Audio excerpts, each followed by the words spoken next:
They called me useless because I burned the dinner. Not sick, not forgetful. Just useless. That's the word Sandra used when she scraped the casserole dish into the trash like it was garbage and not food I'd spent my aching afternoon preparing. And the worst part wasn't her voice. It was the silence in the room. My son didn't say a word. Neither did my daughter. They all just sat there like it was normal to let someone call your mother that in her own kitchen. The burnt crust still smelled faintly sweet. Peaches and butter, overdone by 5 minutes. I had misjudged the timer. That's all. 5 minutes. "Mom, just let us handle dinner next time," Sandra had said, in that tight voice of hers, the one that always carried the edge of a reprimand. Then she turned to the kids. "We'll order something, okay? Grandma's tired. She didn't mean to ruin it. Didn't mean to ruin it." I stood there with the oven mitt still in my hands, looking at the casserole dish in the sink, trying to remember the last time someone in this house thanked me for anything. Not the laundry, not the grocery runs, not the babysitting. Not the check I quietly wrote for the roof last winter when the snow came early and the insurance came late. I wiped my hands on a towel and excused myself. No one tried to stop me. Not one person followed me up the stairs. In the quiet of my room, I sat on the edge of the bed and listened to the sounds below. Plastic containers clattering, someone laughing at a phone video, a dog barking next door. Not one word about me. I was 78 years old and invisible in a house I'd helped build, pay for, and keep afloat more times than I could count. Once, years ago, this room had been my retreat. My late husband, Glenn, had painted it pale green because he knew I liked the way the morning sun looked on those walls. Now, it was just a place where I kept my slippers, my pills, and a folder full of receipts no one thought I remembered. But I remembered everything. I remembered co-signing the mortgage when David and Sandra's loan fell through the first time. I remembered the emergency vet bill when their Labrador swallowed a sock. I remembered the down payment on Molly's college apartment, even though she dropped out 2 semesters later. I remembered because it was my money, my name, my savings. I opened the drawer by my bed and pulled out the thin envelope I kept hidden under old birthday cards. Inside, a copy of the property deed, a few bank statements, the financial planner's card I never called, and a will I hadn't updated in 7 years. Useless. I traced the word with my finger on the edge of the envelope. That's what I was to them now. A woman who burned peaches and was best kept out of the kitchen. A woman they couldn't be bothered to protect when someone else called her names. A woman who existed for their convenience and comfort, not as a person in her own right. But what they didn't know, what they'd clearly forgotten, was that this woman still held the keys. I still had full control of the accounts. I still had my name on the title. And I still had the spine that raised 3 kids on a tight budget after Glenn died of a heart attack at 52. I closed the envelope carefully, stood up, and walked to the window. Down below, I saw them unloading paper bags of takeout from the car. Sandra's laugh carried in the evening air. My son stood beside her, hands in his pockets, saying nothing. Let them eat without me. Let them forget who I was, if they dared. Because I had just remembered, and that changes everything. The next morning, the house smelled like cinnamon rolls and coffee, but not from my hands. Sandra had taken over the kitchen, moving around in those silent little bursts that said, "See? This is how it should be done." She didn't say anything about last night. Neither did David. Molly breezed through for her morning smoothie and left before I came downstairs. No one mentioned the word, no one apologized. Maybe they thought I'd forgotten. But there's something about being 78 that people don't understand. You don't forget. It's just that you've learned when to be quiet and when to sharpen your silence. I sat at the far end of the table with a cup of tea that had gone cold before anyone thought to ask if I wanted something warm. Their voices moved around me like I wasn't there. Wedding plans, gym memberships, David's new opportunity with some consulting firm. All while I sat like furniture, polite and passive. That used to be enough for me. Used to. After breakfast, I returned to my room and opened my old sewing chest. Not for the threads, but for the small wooden box tucked beneath the linens. Inside, letters, notes. Birthday cards from when the children were small, written in crayon and clumsy print. "Best mommy ever," one said. Another, "When I grow up, I want to be like you." I used to hold these to my chest when they'd grown distant. Proof, I told myself, that love had once existed in this house. But love, I was learning, was not the same as respect. You can love a pet. You can love a thing. But respect, that's what you owe a person, especially someone who fed you, sheltered you, paid your way through years you've chosen to forget. I closed the box and pulled open my filing cabinet instead, row after row of receipts, withdrawals, transfers, loans repaid by silence. I sat with a pen and began to circle dates, highlight names, make notes in the margins like a lawyer building a case. I wasn't angry, I was focused. I thought about the time 2 years ago when David had lost his job and I offered to cover the electric bill just for this month. That month turned into 9. I remembered when Sandra wanted to take time off after her surgery. I paid the grocery bill for 4 straight weeks. Never a thank you, just new requests. That same year, they started calling me forgetful whenever I asked about the balances. "You're thinking of something else, Mom." That wasn't this account. "It's fine, just don't worry about it." But I remembered, and I was worried.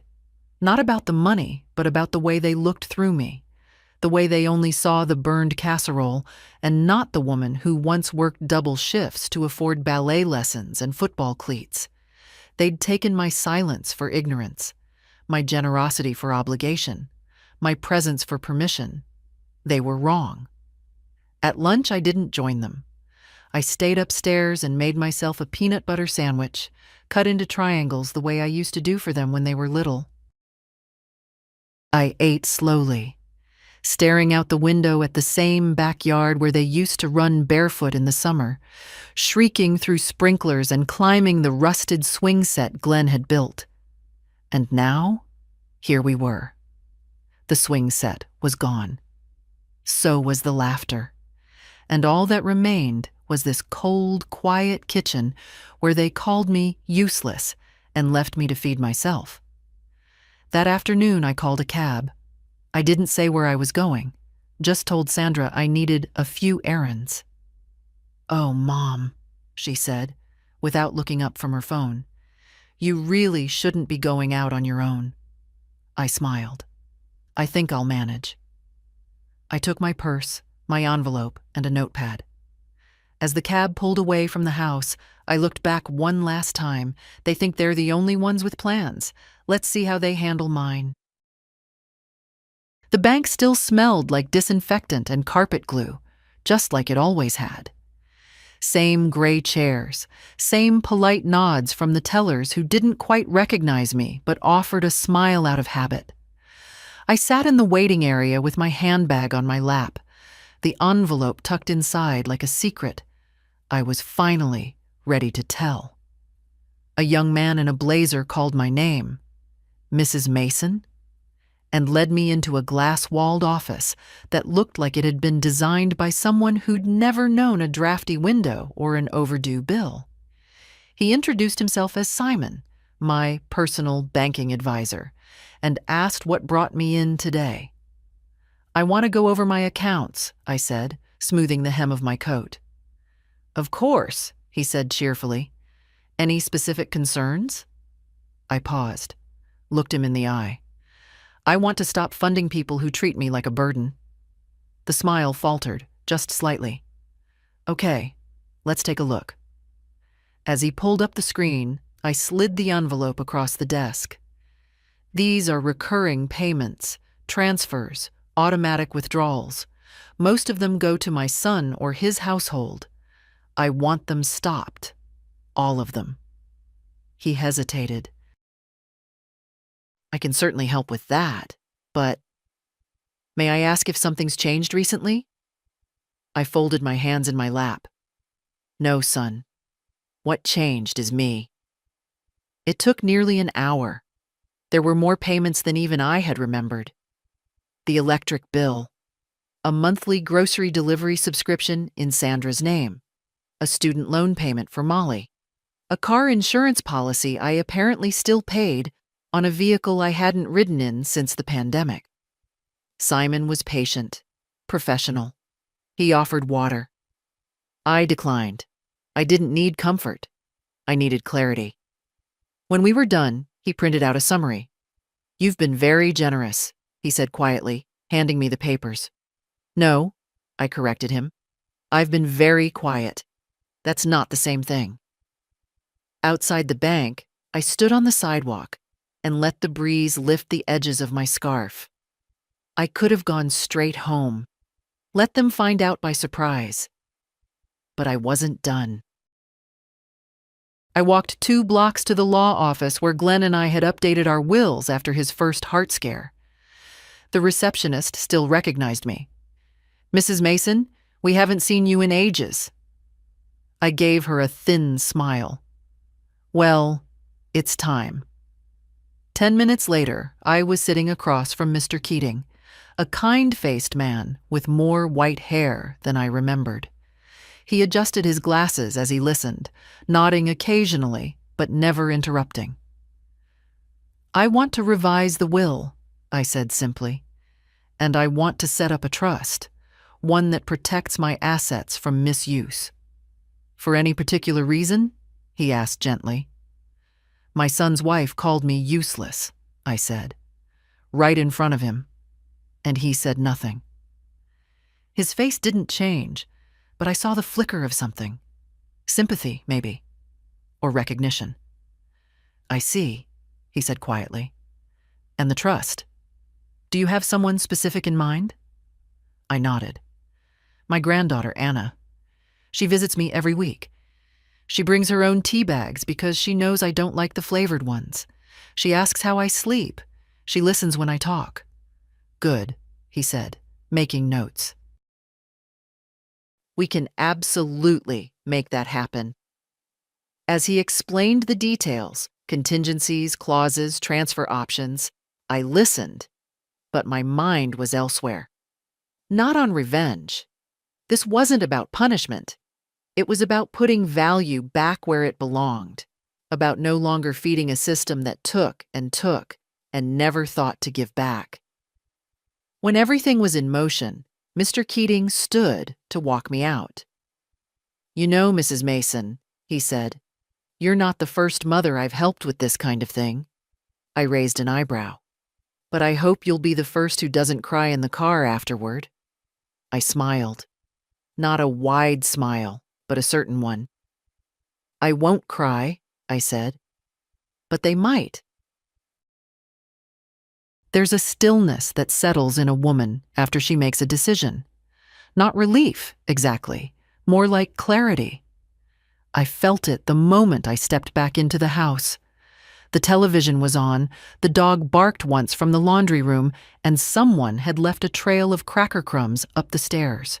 Same chaos, same house. But I wasn't the same. Sandra was in the kitchen, talking on her phone while loading the dishwasher one-handed. She looked up when I walked in, did a quick scan of my face like she was measuring my mood, then returned to her call. I don't know. He said the job might not go through, she muttered into the phone. And we've still got tuition due next month. Yeah, I know. But we'll figure it out. Worst case, Mom can… She glanced at me. I raised an eyebrow. Never mind. I'll call you back. She ended the call, gave me a tight smile. Everything okay, Helen? You were gone a while. Everything's fine, I said, removing my coat. Just some things I needed to straighten out. She nodded, not really listening. Did you remember to pick up the milk? I wasn't at the store. Oh. Pause. Well, no biggie. No biggie. Like I was a grocery errand gone wrong. Upstairs, I folded away the legal forms and banking statements and tucked them into a drawer I knew no one ever opened.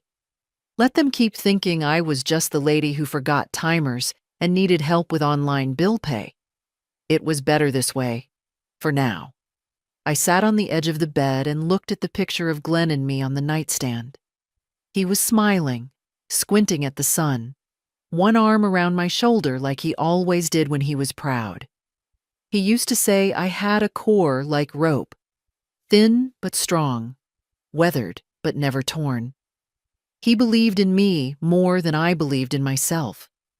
And now, years later, I realized I still had that same rope inside me. It had just been buried under layers of baked casseroles and check writing and bending over backwards. I thought back to the early years, the ones no one remembered but me. How I cleaned motel rooms for $8 an hour when Glenn got sick. How I sold my grandmother's gold locket to keep our electricity on the winter David broke his arm. How I raised 3 kids with no degrees, no retirement plan, and no one to call for backup. Just me, my stubbornness, and a handwritten budget taped to the fridge. There was a time when every sock in this house was matched by my hands. When every birthday cake came from my oven. When every scraped knee ran to me first. And now, I was the woman whose food wasn't good enough, whose memory couldn't be trusted, whose only value was measured in dollars and square footage. They'd forgotten. But I hadn't. I hadn't forgotten the cold nights in the motel when I warmed baby bottles under my arm because we didn't have a microwave. I hadn't forgotten the late shift walks home, clutching pepper spray, counting every porch light like a step toward safety. I hadn't forgotten the time Sandra came sobbing to me, 3 months pregnant, thinking David would leave, and I held her in this very room, whispering that everything would be all right, and then wrote the check for her prenatal care. I hadn't forgotten anything. That evening, David knocked lightly on my door. Hey, Mom, we're thinking of grilling this weekend. Want to help with the marinade? I smiled, polite. Oh, I don't know, I said. I wouldn't want to ruin dinner again. He froze in the doorway. Come on, don't say it like that. Like what? You know, like you're mad. I looked at him. My son, 48 years old. A man who still flinched when he thought he might not get his way. I'm not mad, I said softly. Just remembering. He didn't know what to say to that. Left after a mumbled, okay, well, let us know. He hadn't noticed the papers gone from the fridge, the receipts missing from the basket, the calendar where I used to jot reminders for their bills, blank now, wiped clean. Let them notice slowly. Let them feel the edges of the absence like splinters. Because once a mother decides to stand up, the whole house learns a new balance.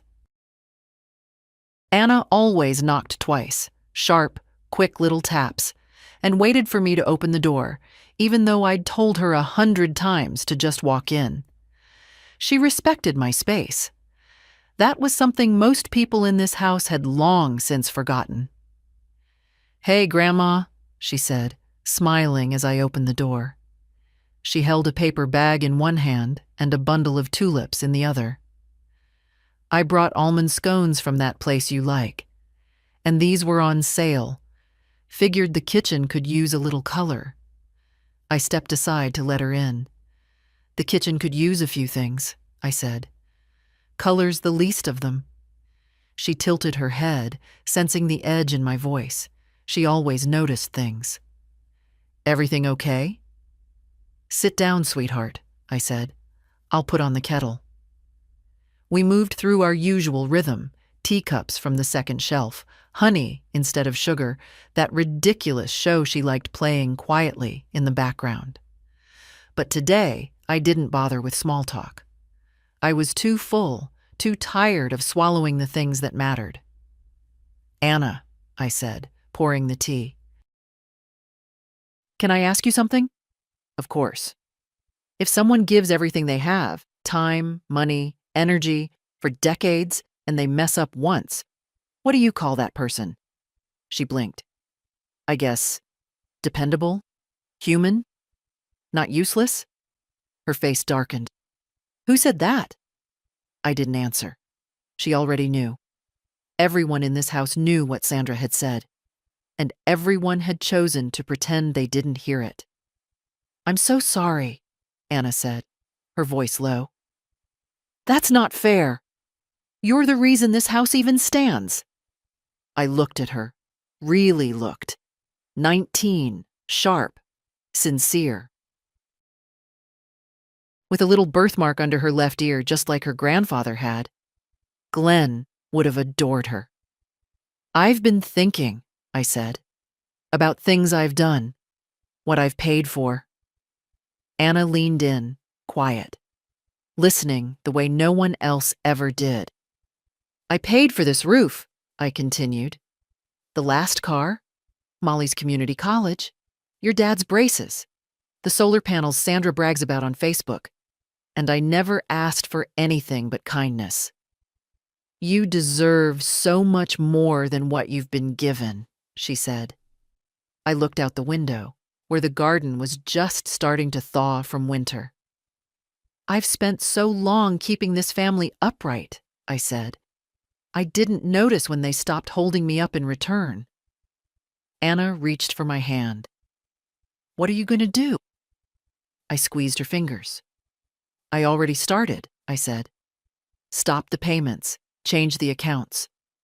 I'm meeting with a lawyer again next week. She didn't gasp, didn't panic, just nodded. I'll help you however I can. That's why you'll be all right, I said. You still remember what matters. For the rest of the visit, we talked about books. She brought up a course she was taking in ethics, and I told her about the first time I saw injustice up close. The landlord who doubled our rent overnight when Glenn got sick. The neighbor who called code enforcement on us when we couldn't afford new siding. Before she left, Anna looked me in the eye. Grandma, if you ever need a place to go, you can come stay with me. I mean it. I smiled. I won't need to. But it means the world that you'd say so. After she was gone, I walked through the house. Sandra had gone to a Pilates class. David was out back tinkering with the sprinkler system. No one noticed Anna had even been here. I sat down at the kitchen table with a pen and my notepad. Anna, 50 week into trust, education clause, living expenses post-21. David, Sandra, 0. Molly, re-evaluate after 1 year, based on behavior. House, seller rent, lawyer advice needed. I stared at the paper for a long time, then underlined one word, enough. The law office was quiet, like always. Thick carpet, low lights, the kind of place where even time walked softly. Mr. Keating greeted me with that warm, professional calm he always carried, as if nothing in the world could rattle him, not even a 78-year-old woman walking in with a fire behind her eyes. He closed the door behind me and motioned toward the chair. You look well, Mrs. Mason. I feel well, I said, sitting. Clearer than I've been in years. I reviewed the notes from our last meeting. You mentioned wanting to update both your will and your financial arrangements. That's right, I said, and opened the folder in my lap. And I have a few specifics to add. I handed him the paper I'd written the day Anna visited. It wasn't formal, but it was enough to make the intention clear. He scanned it silently, lips pressed together. When he reached the part that listed David Sandra 0, he glanced at me but said nothing. I want to put everything into a living trust, I said, with clear protections. No one gets a cent unless they meet certain conditions. And no one touches it without my say-so while I'm alive. Very doable, he said, pulling a clean sheet of paper in front of him. May I ask, what triggered this? I leaned back. My daughter-in-law called me useless. He stopped writing. I've given hundreds of thousands over the years, I said, voice steady. Not because they asked, but because I loved them. Because I believed that love would be returned someday. Instead, I'm treated like a worn-out dish rag who can't even be trusted with a casserole. I'm sorry to hear that, he said gently. I'm not here for sympathy, I replied. I'm here for boundaries. He nodded once and started writing again. We spent an hour going through scenarios. What if David contested the changes? What if Sandra tried to argue coercion? What if Molly, once she got wind of all this, started calling again, suddenly eager to reconnect? I've spent a lifetime preparing for everyone else's emergencies, I said. It's time I prepare for my own. When we were done, Mr. Keating looked up from the papers and said something that stayed with me. You know, most people who walk into my office at your age are here because someone has pushed them into it. But you're the one doing the pushing. I smiled, slow and small. I was pushed once, I said, when Glenn died, and I promised myself I'd never let the world shove me around again. Took me a while to remember that promise. On the way out, the receptionist offered me a peppermint. I took one, slipped it into my purse. Just like I used to do for Anna when she was small. I'd always keep a few in my coat pocket, ready for her little hand to find. Outside, the sky had started to cloud over, the kind of gray that threatened rain but might just hold it back for another day. I stood there for a moment, breathing in the wind, letting the silence settle around me. The law was in motion now. The money was protected. The silence I'd carried for so long had been replaced with structure, clause by clause. And I had one more stop to make. The woman at the bank was younger than I expected, early 30s perhaps, but her eyes were sharp and she wore her blazer like someone who understood responsibility. Her name was Erica, and she introduced herself as my new account manager. Mrs. Mason, I've reviewed the notes from your last visit, she said, offering me a seat in her glass office. Simon set up the temporary suspensions on the recurring transfers, but it looks like you're ready to formalize things. I took out my notebook, the same one I'd used for grocery lists, back when they still trusted me to cook. I want everything gone, I said, flipping to a marked page. All automatic payments, scheduled transfers, linked accounts, cut every tie. She nodded slowly. We can do that. Just so I understand, we're talking about all outgoing activity except your personal bills and expenses?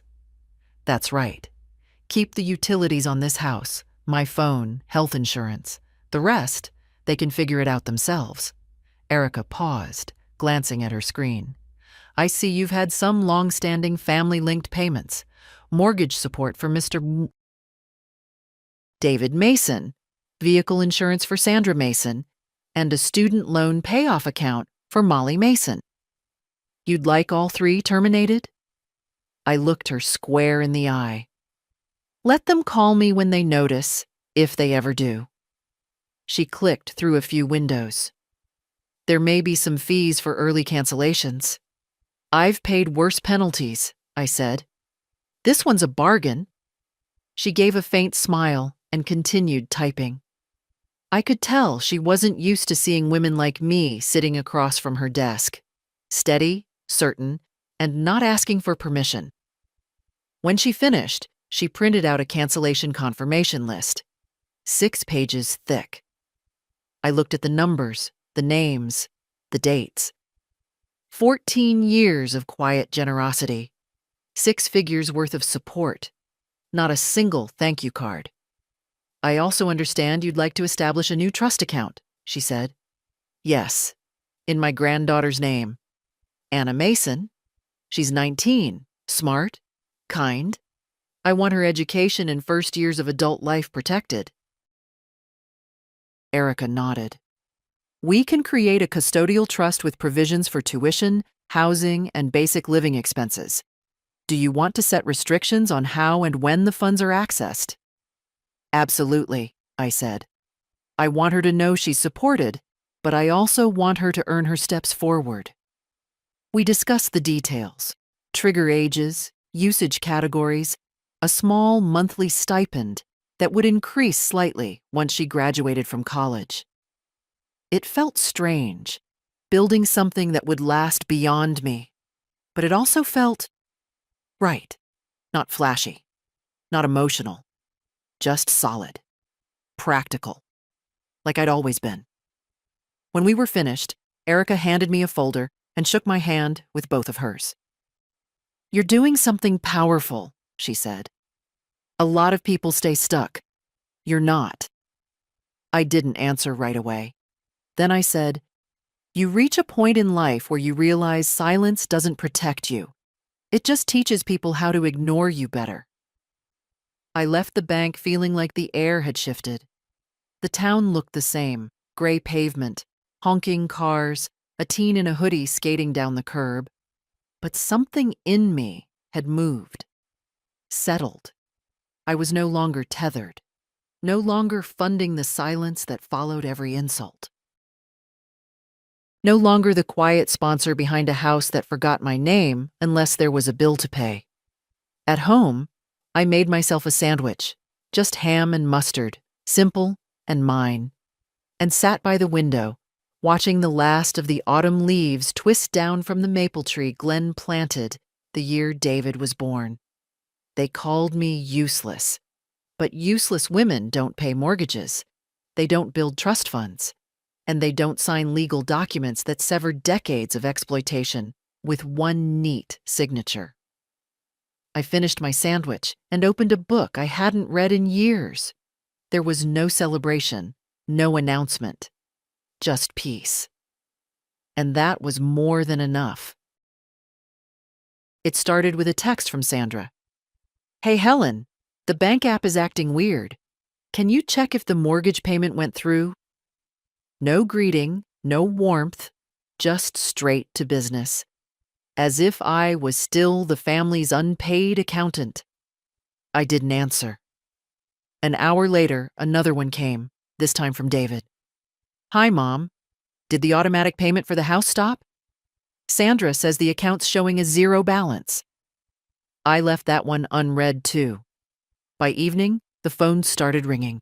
First once, then twice. By the third call, I recognized the rhythm of panic in David's number. It rang until voicemail picked up. The silence between rings was almost sweeter than the calls themselves. I made a cup of chamomile tea and let the steam rise against my cheeks. Outside, the porch light flickered. Probably needed a new bulb. I'd get to it tomorrow, or not. That was the thing now. I got to choose what I did, and when. Then the door slammed downstairs. Helen? David's voice. Not angry. Not yet. Just unsettled. I didn't answer. A moment later, the soft knock at my bedroom door. Can we talk? I opened it just enough to see him standing there in his work clothes, phone in hand, brow furrowed. The same boy I'd once held through chicken pox, now blinking at me like I was a stranger in his own house. I'm not sure what's going on, he said, voice too calm. But the mortgage bounced. The grocery card, too. I checked with the bank, and they said all scheduled payments were revoked. I stepped aside to let him in. He hesitated, then crossed the threshold. They also said the trust account was changed, he continued, that Anna's name is on something big. I met his eyes. So the bank talked to you? He nodded. They weren't supposed to, I said, not without my permission. I called pretending to be your financial proxy. They must have thought you could still use me like you always have. That stopped him. Mom, he said, quieter. Why would you do this? Why now? I walked to my dresser, opened the top drawer, and pulled out a thin stack of envelopes, neatly labeled dates, amounts, notes in my careful, looping handwriting. I handed him one. Remember this? I asked. January 2015. Your car loan defaulted. I wired the payment before it went to collections. He flipped through it. Another envelope. June 2017. You forgot Molly's summer tuition deadline. I overnighted a check. Another. March 2020. Sandra's business closed during lockdown. I covered 3 months of bills so you could stay afloat. David looked smaller with every sheet. Older, diminished. I sat down in my chair. David, I said softly, I've paid for this roof, that kitchen, the wedding, the dentist, the groceries, even the dog's surgery. And I never asked for much in return. But last week, your wife called me useless. And you just stood there. He looked down. I didn't know what to say. You didn't say anything. We sat in silence, the weight of it heavy between us. I'm sorry, he finally muttered. Sandra was stressed. I should have stepped in. You should have remembered who you were speaking to. I didn't think you'd take it this far. This far? I echoed. David, I gave you half my life without question. You're lucky all I took back was the checkbook. He ran a hand through his hair. I remembered that gesture. He used to do it before report cards. What now? He asked. You just cut us off? I set a boundary, I said. You don't have to like it, but you will respect it. He stood, slowly. Sandra's going to lose it. I'm not worried about Sandra. He lingered at the door, looking at me like he was finally seeing the woman behind the wallet. Not the maid, not the cook, not the walking ATM, but the mother who had kept him alive when he was too small to even say thank you. I don't know what to say, he admitted. Then don't say anything, I replied. Just think. When he left, the house felt quiet again. Not empty, just lighter. Downstairs, I heard the front door shut. A minute later, my phone buzzed on the table, a message from Anna. Grandma, is everything okay? Dad looks like he's seen a ghost. I smiled, typed back. Everything's finally just fine, sweetheart. I expected Sandra to come storming in first. She always led the charge when there was tension. Eyes narrowed, lips pursed, voice all clipped control. But she didn't. She waited, and that silence said more than if she'd kicked down my door. Instead, it was Molly. She hadn't been to the house in weeks, not since the night I burned dinner. But now, here she was, unannounced, uninvited, and already frowning before I opened the door. Grandma? She said flatly, pushing her sunglasses up into her hair. Dad told me what you did. I stepped aside without a word, let her in, watched her stomp through the foyer like she still lived here, like this was her territory to reclaim. I just don't get it, she said, turning to face me in the living room. You've always helped us. What changed? I motioned to the couch. She didn't sit. What changed? I said. was you all stopped pretending to care about anything but the money. That's not fair. No? I folded my hands calmly. When's the last time you visited without needing something? She blinked. That's not… Grandma, you're family. That's just how it is. No, Molly. That's how you've chosen to make it. There's a difference. She crossed her arms, mouth tightening. So, this is some kind of punishment? It's a boundary. You know what those are? Your therapist must have mentioned them. Her cheeks flushed. I'm not your piggy bank anymore, I continued. And I'm certainly not the maid you get to correct in front of guests. Molly took a step forward. I didn't say anything that night. I wasn't even part of that. You didn't stop it either. She looked away. That landed. I'm just trying to graduate, she said, quieter now. I have finals. I was counting on that loan payment. And I was counting on being treated with basic decency, I said. We all have our disappointments. For a long moment, neither of us spoke. Then her voice cracked, just slightly. I didn't mean to hurt you. I looked at her. Really looked. 21 years old. Worn at the edges. Smart, but spoiled. Capable, but unwilling. Still holding out her hand like the world owed her something. I'd given her so much. A laptop, textbooks, rent for her apartment in her sophomore year. Even paid for a spring break trip she lied about, saying it was a conference. You didn't mean it, I said, but you did it, and now you live with the result. She sat, finally. Shoulders slumped. I don't know what we're going to do, she said. Everyone's freaking out. Good. Her head jerked up. What? Let them panic, I said. Let them feel what it's like to fend for themselves. That's how I lived for years after your grandfather died. No fallbacks? No one to call? But that's not how it's supposed to be with family. No, I said gently. Family is supposed to protect one another, not use each other like spare change. Molly wiped at her eyes but didn't cry. I respected that. She wasn't weak, just untested. I don't hate you, Grandma, she said quietly. I know you don't, I replied. But love without respect is just sentiment. And sentiment doesn't keep the lights on. She stood. So this is it? You're just done with us? I'm done financing people who treat me like wallpaper, I said. If you want a relationship with me, it has to be a real one. No ledgers, no invoices. Just time, effort, honesty. She nodded, slow. I don't know if I can do that. You'll have to find out. At the door, she turned back once.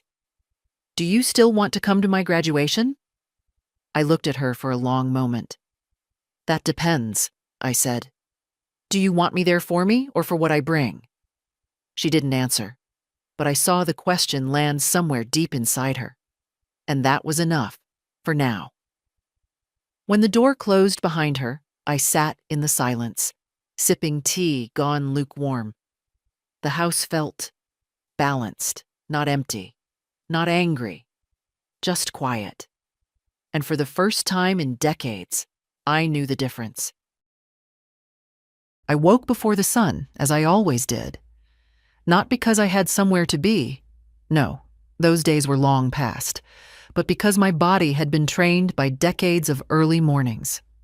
Work, children, Glenn's medication schedule. Life rarely waited for comfort. Now, the house didn't need me, but my bones still stirred at 5:30. I sat at the edge of my bed, listening to the quiet. Not the strained silence of tension, but real quiet, peaceful, the kind that stretches out and doesn't beg to be filled. There was no breakfast to make, no errands to run, no lists of bills to pay for other people. The calendar was empty. For once, Nobody needed me, and the relief of that felt like air after a deep plunge underwater. I made myself oatmeal, just enough for one. I used the cinnamon Anna had brought from that organic shop she liked and added a spoonful of honey, not because anyone expected it, but because I wanted it. That, I realized, had become the simplest measure of my new life, doing things only when I wanted to. Later, I wandered into the living room and opened an old wooden chest that hadn't been touched in years. Inside were books, dozens of them, many I'd forgotten I still owned. Glenn and I had always loved reading. On winter nights after the kids went to bed, we'd sit by the fire, each with a book in hand, trading quotes like secrets. I ran a hand along the spines. Wolfe, Baldwin, Austen, Steinbeck.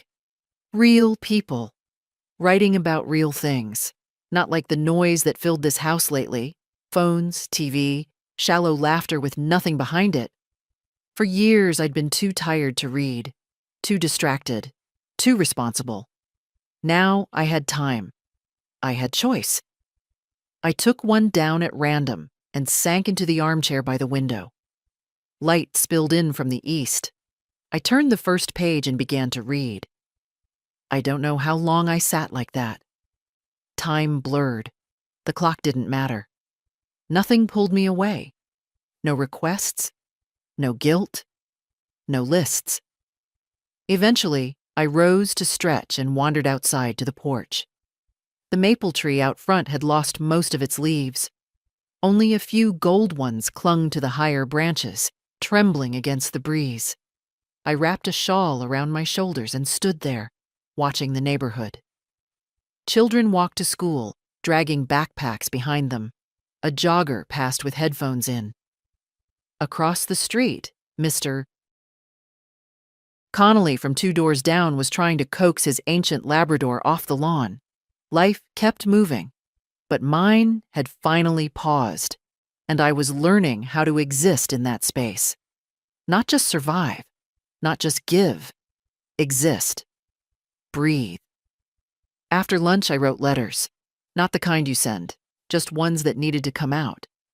One to Glenn, telling him how I missed the way he fixed leaky faucets with cursing that somehow never felt angry.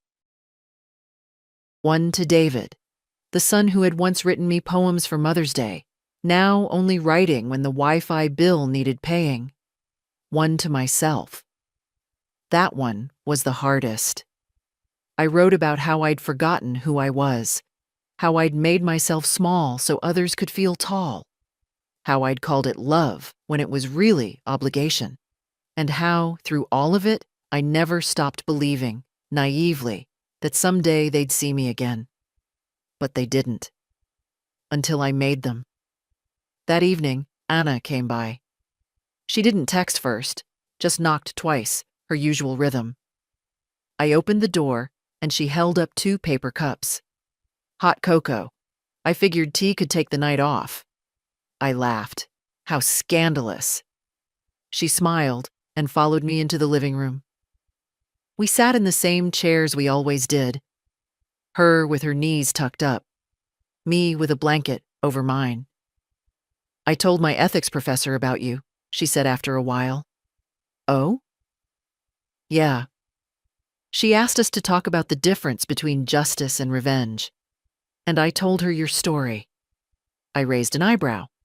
And which one did you say I chose? She grinned. Justice. Quiet, measured, overdue justice. I sipped my cocoa. That's about right. We sat in silence for a while after that. Not because we had nothing to say, but because nothing needed saying. Eventually, she looked at me again. They're still scrambling, you know. I heard Dad yelling on the phone with the bank. Molly's trying to apply for another loan. I didn't react. I think they're starting to realize, she added. Realize what? That the center of the house wasn't the mortgage, Anna said softly. It was you. I reached out and touched her hand. No, I said. Not anymore. Now the center is wherever I choose to sit. She nodded, tears quietly gathering in her eyes. When she left that night, I felt the pull of the past loosening just a bit more, like a tight braid slowly unraveling, strand by strand. I had spent a lifetime weaving myself into everyone else's needs. Now I was learning how to let go. The letter arrived on a Thursday. Not a text, not an email.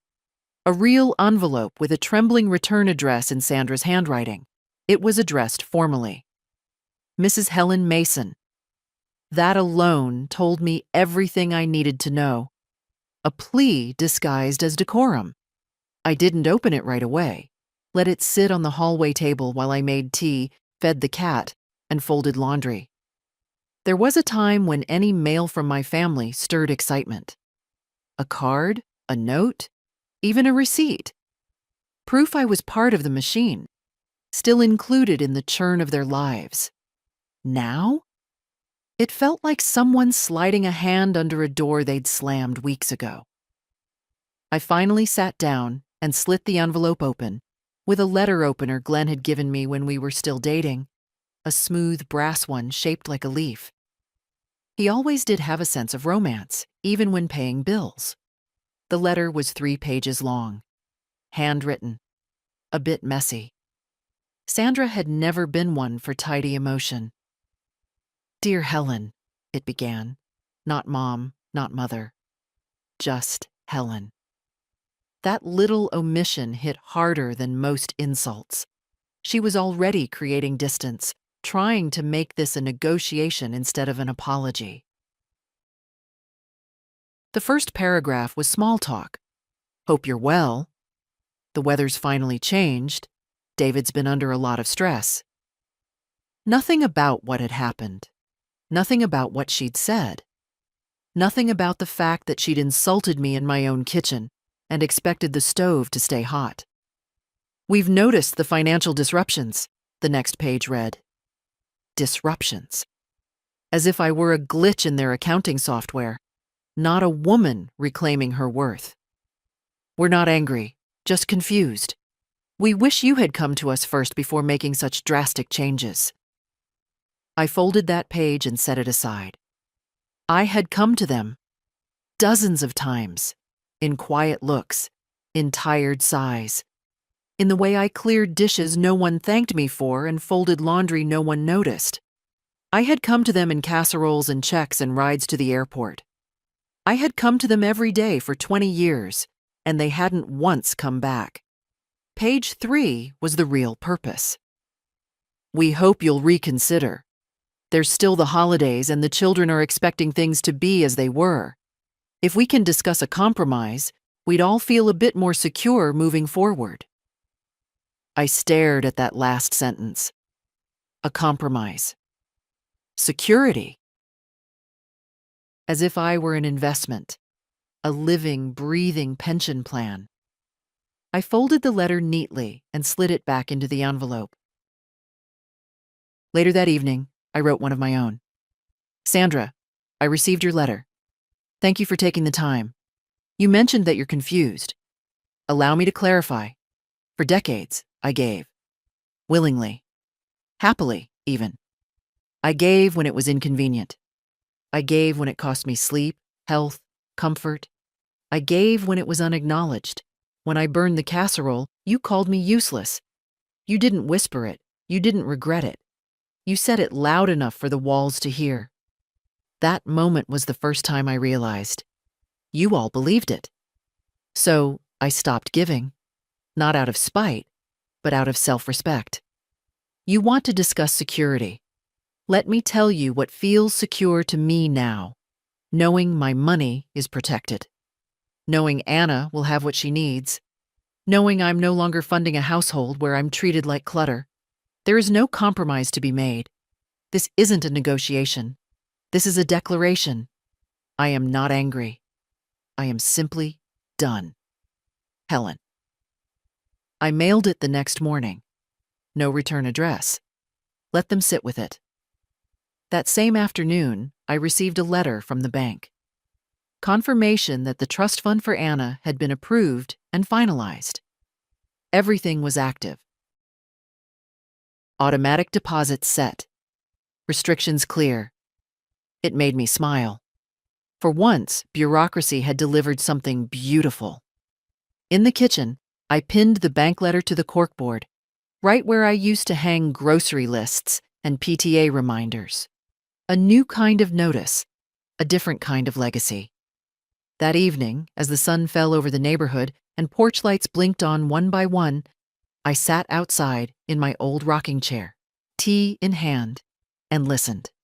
No phone calls, no knocks, just the slow, steady rhythm of peace earned, not given. And inside, tucked in a drawer, a copy of the letter I'd sent, just in case I ever needed to remember the sound of my own spine returning. They gathered without me on a Sunday. I know because I heard the front door slam and the rise and fall of voices downstairs, Sandra's sharp and clipped, David's slower, lower, trying to smooth things over like always. I didn't go down. I didn't offer coffee or snacks. I stayed upstairs in my chair, reading a book I wasn't really following, letting their noise rise through the floorboards like smoke from an old fire. It was the first time in years they'd gathered like this, and I wasn't at the center. I used to be the axis around which this house spun. I made the meals. I remembered the birthdays. I filled in the blanks when someone forgot a school form or a doctor's appointment. My hands were everywhere. Laundry, notes, bills paid quietly in the background. The invisible force that made the whole machine run. And now? Now they were downstairs with their silence and their tension, and no idea how to function without me. I didn't mean for it to feel like absence, but maybe it was supposed to. I heard Sandra say something about the optics, and David shushed her. Something about not in front of the kids. Then Molly chimed in, her voice sharp with disbelief, and someone slammed a drawer. Not once did I hear my name said with softness. Not once did anyone come upstairs. They stayed down there for hours, discussing, debating, whispering. That's what they'd always been good at, talking about me instead of to me. I think part of them still believed this was a phase, that I'd come back to the kitchen eventually, that I'd forget how it felt to be called useless, and that the checks would start flowing again just like they used to. But something had shifted. Something real. It wasn't anger. I wasn't boiling with rage or plotting revenge. No, that would have meant I still cared about how they saw me. This was different. This was something like grief. Grief for the woman I used to be. For the mother who gave until there was nothing left. For the years I let slip through my fingers thinking I was needed, when really I was just convenient. The old me would have gone downstairs, would have smiled tightly, poured coffee, pretended we were all still a family in the way that word is supposed to mean something. But the new me, the woman who'd finally reclaimed her voice, stayed seated. I finished my chapter. I made a cup of tea. I watered the plant on the windowsill that had somehow survived the same neglect I had. And when the front door finally opened again, when the voices faded and the cars pulled out of the driveway, I didn't rush to the window. I didn't ask what they'd decided. I didn't care, because I already knew. They'd gathered without me, and they'd felt the gap. That night, Anna came by. She knocked twice, then let herself in when I called down. She walked in with a kind of reverence, like she knew the air in the house had changed. "Were they here?" she asked, toeing off her shoes at the door. They were. "And?" "They sat in the kitchen for 3 hours and didn't even glance at the stairs." Anna frowned. "Did you want them to come up?" "No, I said, but I wanted them to want to. She understood that, sat beside me without trying to fix it, which was the kindest thing she could have done. I saw Dad at the store yesterday, she said after a while. He looked tired, like someone unplugged him. Maybe someone did. We sipped tea in silence. I think they're starting to realize, Anna said. They'll realize too late, I replied. That's the thing about people who take and take. They don't recognize value until it's gone. I'm sorry. You didn't do it. I know, I'm just sorry it took all this for them to see you. I looked at her. This girl, this young woman, was the only one who'd asked me how I was every time she visited, who offered to bring groceries even when I didn't need them, who listened. They still don't see me, I said gently. They see what I gave, what I stopped giving. That's different. Anna was quiet for a moment. Do you ever wish you'd done this sooner? I thought about it, about the decades, the decisions, the meals, the silences. No, I said, because back then, I still believed they saw me. I had to lose that belief before I could find myself again. When she left that night, I didn't feel abandoned. I felt chosen. By me. For me. Let them gather again next Sunday. Let them fill the rooms I once kept warm. They can sit in my kitchen and wonder when the center stopped holding. I'll be upstairs, exactly where I'm supposed to be, at peace, unburdened, and finally, wholly mine. Anna came over again the next afternoon. She let herself in without knocking this time, just pushed open the door and called my name like someone who finally understood she didn't need permission to be welcome. I brought shortbread, she said, holding up a tin. And lemon curd? Figured you might be in the mood for something sweet. I smiled. I'm always in the mood for lemon curd. Sit down. We settled in the living room. The sun poured through the window in long slants, warming the arm of the couch where Glenn used to nap on Sundays. The house felt still, but not empty. Not anymore. Anna poured the tea without asking. She knew how I liked it. Dark, 1 sugar, no milk. She always remembered the little things, not out of duty, but love. Real love. After a few minutes of quiet, she looked at me over her cup. They told me you changed the will. I didn't flinch. Did they? She nodded. Dad didn't say much, but Molly, she's furious, said you're trying to punish everyone from beyond the grave. I laughed. Not a loud one, just the dry kind that comes from being far too old for melodrama. It's not punishment, I said. It's protection. Anna nodded.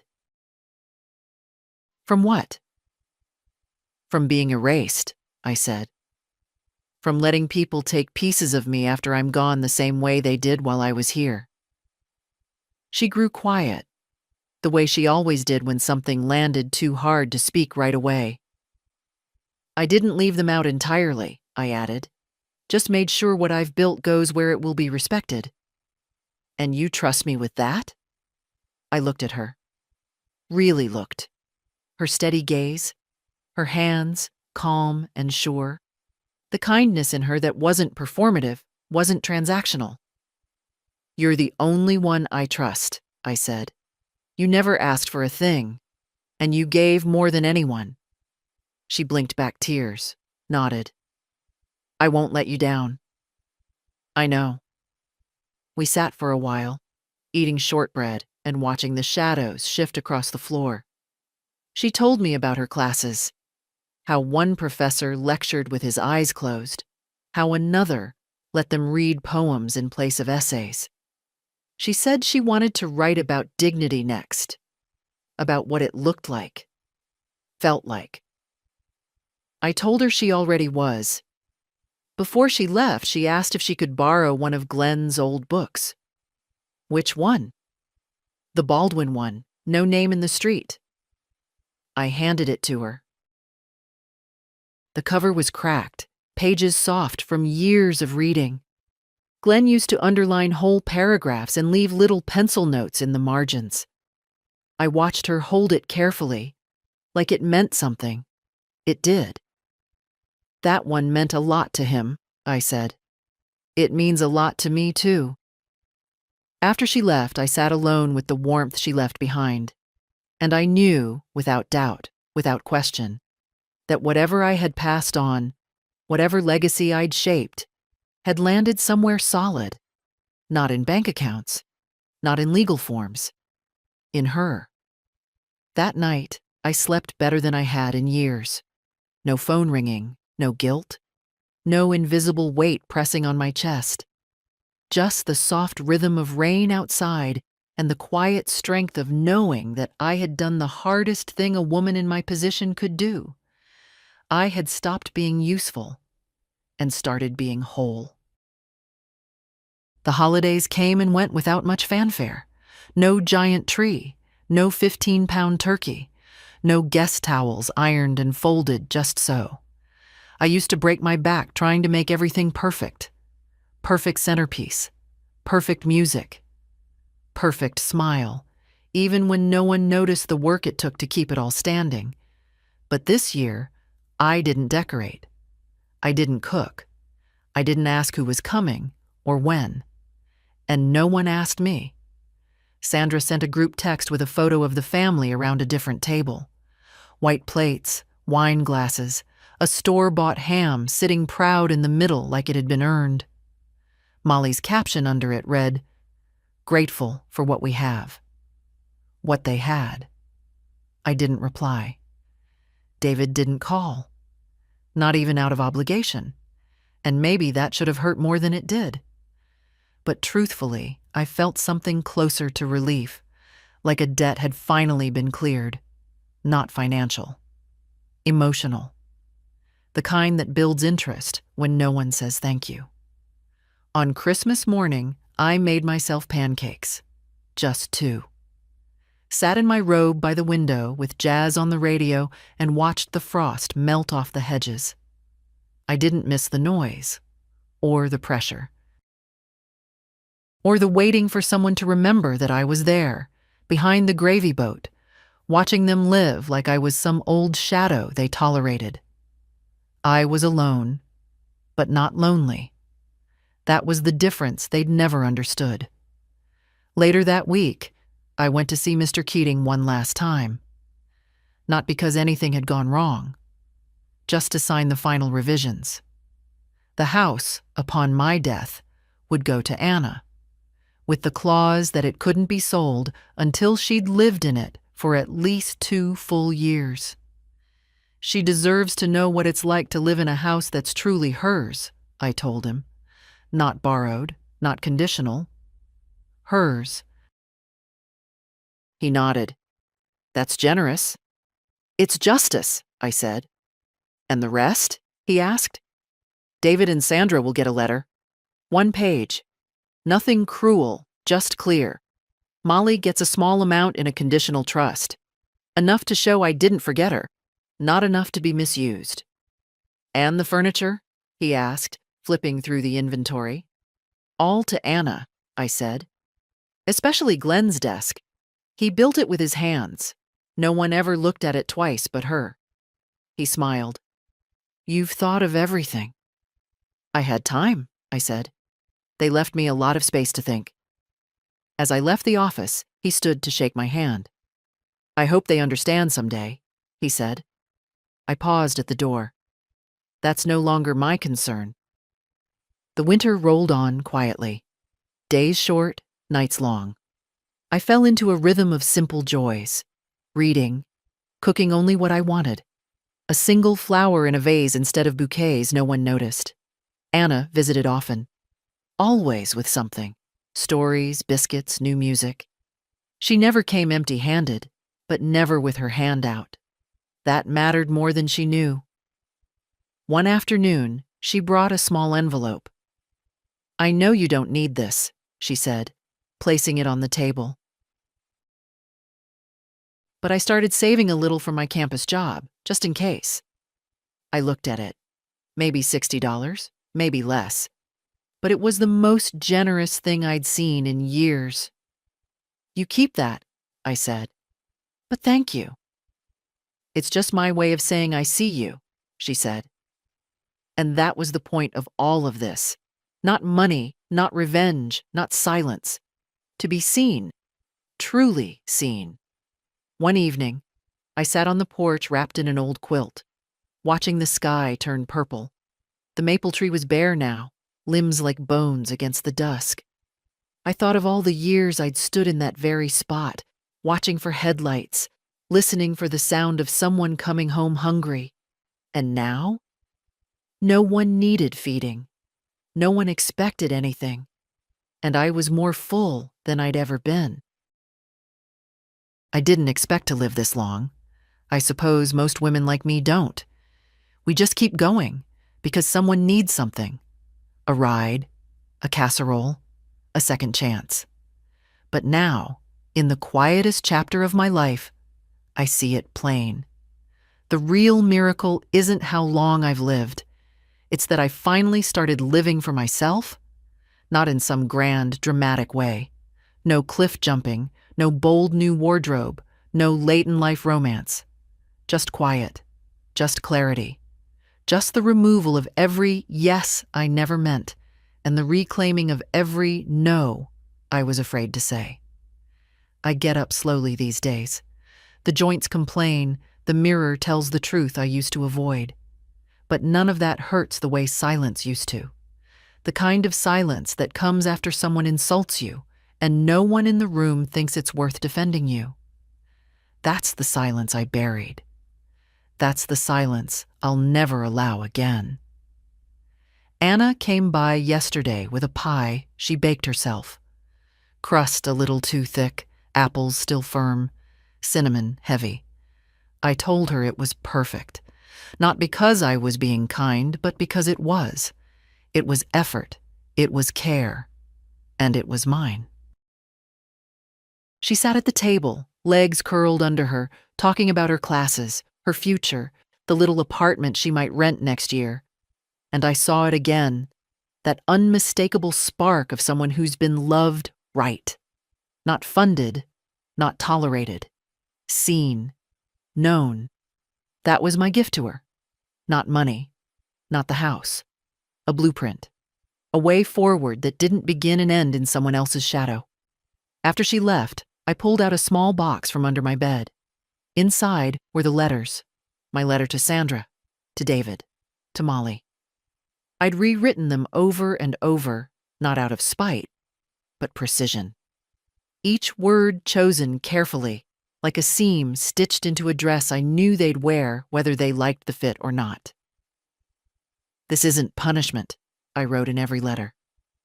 "It's the cost of choosing convenience over kindness." I placed them with the will, with the trust documents, all labeled and dated. No secrets. No room for confusion. Just the truth, laid out in black and white, as it should have been all along. And then I did something small. Maybe silly. I wrote myself a letter.